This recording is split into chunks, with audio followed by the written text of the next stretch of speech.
کمال کی حدیث ہے۔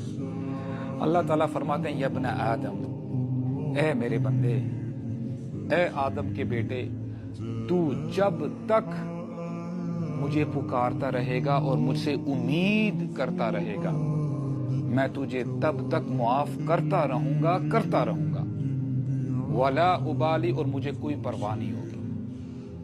میری شان میں کمی تھوڑی آئے گی اگر میں تجھے معاف کروں گا، میں خوش ہوں گا۔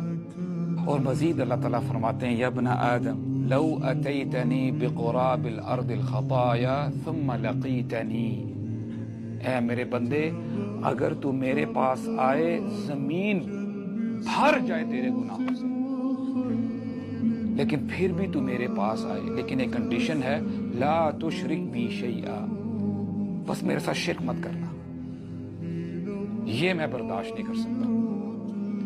غفرت لک، میں تجھے معاف کر دوں گا، لَأَتَيْتُكَ بِقَرَابِهَا مَغْفِرَةً، I'll bring the forgiveness that matches it۔